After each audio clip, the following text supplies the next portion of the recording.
Namo Amitabha Buddha. Hello everyone. So today I feel like sharing the incredible rebirth case of monk Juxing or Master Juxing.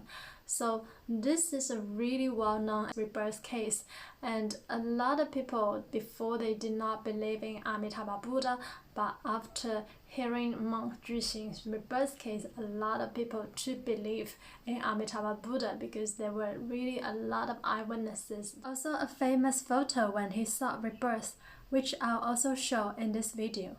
So in the West, a lot of people might have heard of Master Juxing, the famous Chan master who brought Chinese Mahayana Buddhism to the West. And Master Juxing's teacher was actually Master Xu, an incredible Chan master in China who was the successor of 5 different Chan schools, who lived for 120 years. And he was really an iconic Chan master in the recent time. And monk Juxing was also the disciple of Master Xu. So in the year 1907, there was a young man called Abian. So before monk Juxing took the monastic life, his name was called Abian. He came from Yunnan province and he was really poor. His parents died since he was a kid and he could not find a job. He was uneducated, but he had 2 kids. However, he could not feed the family. So Abian came to the temple and asked if he could help out, and they accepted him in the temple. So he started just working with all the people in the temple. He was a hard worker. He would do all kinds of work such as gardening, carrying stones, and build houses. So he worked from day to night and didn't take any breaks. He also didn't talk much at all. When other people talked to him, he couldn't really hear well as his hearing was not good. So other people thought he was deaf and he didn't really care so much. So at that time, he was just 20 years old. And after a month, all his family also came to the temple and they wanted to stay in the temple, which included his wife, his kids, his brother, sister, all the 8 people from the family. Initially, the temple did not want to accept them because they were women and women were not allowed to stay in the men's only temple. But Abian said they really had nowhere to go, they had nowhere to live.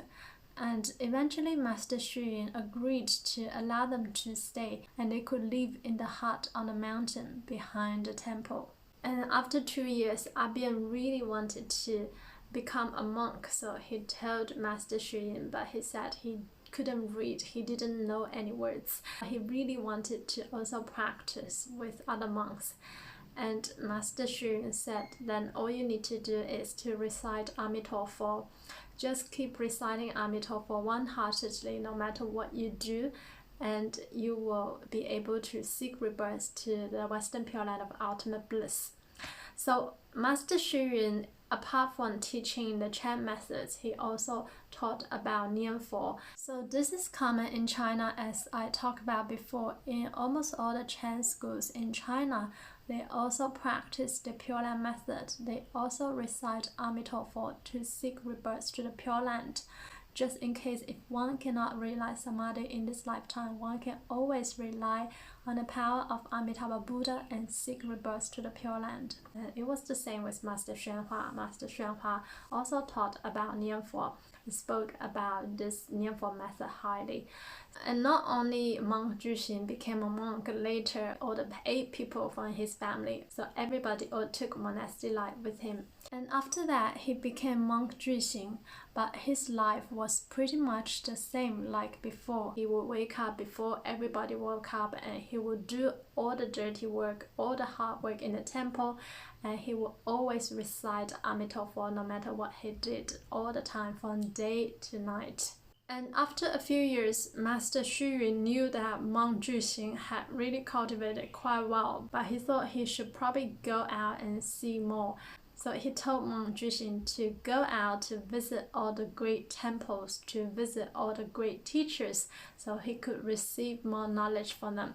So Monk Juxing, at the beginning, he didn't want to leave Master Xu Yun, but he obeyed his teacher's order and he left the temple. So after 5 years, Master Xu Yun was again building another temple, and Monk Juxing heard about this news and he came back. Master Xu Yun was very surprised to see him and asked him what did he learn after going out for so long. And he said nothing, it was just the same. And Master Xu Yun asked, what do you plan to do when you came back? And he said, I just wanted to serve you, to help out with any work I can help out with. So again, he started to work in the temple day and night. He would just do any kind of work in the temple. And of course, he will also always nianfo. So before, Monk Juxing could not even read any words, he could not read any sutras. But after he came back, he could recite sutras. And not only that, he would bow at the sutras. After he recite, he would do Buddha prostration every day. So at that time, the temple was building a tower, a relics tower. And he asked Master Xu Yun if he could help guard this tower. So Master Xu Yun actually understood what he meant. So Master Xu Yun knew that he was gonna seek rebirth soon. And there was a ceremony for monastic precepts, and Master Xu Yun invited Monk Juxing to come and give a speech, because Master Xu Yun knew that he has cultivated quite well despite he spoke very little. So Monk Juxing just said simply, I didn't know anything, I only know how to recite Amitabha. And one night he came into Master Xu Yun's room and he told Master Xu Yun that now it's time for me to leave. And Master Xu Yun knew what he meant, and Master Xu Yun said, okay, you go and do what you have to do. I will also be here to help you. And on that evening, people could not find him, but then later people saw great white light shooting into the sky from the back garden. The villagers who lived nearby, when they saw this, they thought it was on fire because the bright white light really light up the whole sky.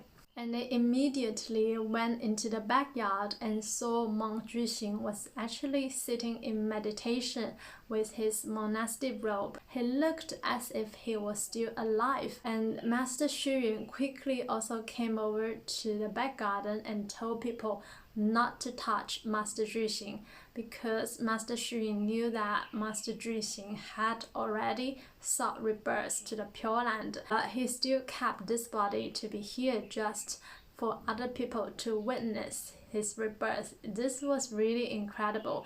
Master Xu Yun also said if anybody touched him, the whole of the body would just collapse into ashes, because he had already used the fire from Samadhi to burn himself. So there was no need for cremation, he had already done it. If one watched carefully, one would realize that his shoes and the straws he was sitting on, they had all been burned and turned into ashes. However, his whole body and the robe still remained intact, and he also had a smile on his face as if he was still alive, as if he was just still meditating. This was rare even through all the rebirth cases we had seen. And Master Xu Yun also said when he was in his room chanting the sutra and also trying to assist, he could feel that his whole body was burning, and he knew that Master Juxing had already succeeded and sought rebirth to the Pure Land. And the next day, they contacted all the biggest media in the local province to come and report this case. So there were lots of eyewitnesses. And not only that, all the government officials, they all came, and they could not believe that Master Juxing had actually left his body and already sought rebirth to the Pure Land. They could not believe that he had actually burned himself with the fire of Samadhi, but somehow his body was still intact, as if he was just meditating. After everybody had witnessed Master Juxing's rebirth, and after all the photos had been taken, Master Xu Yun told Master Juxing that, "We are so grateful for you, Master Juxing. Thank you for your performance. And now you can leave." And after what Master Xu Yun said, he rang the bell for 3 times near his ear. Master Juxing's body just started to shake, and immediately the whole body collapsed into ashes. So everyone was absolutely in awe of this, and Master Xu also bowed, and Master Juxing admitted that Master Juxing had really surpassed him. This was what Master Xu said. So were the 1,000 people there who were witnessing this incredible incident. Everybody reverted to Master Juxing.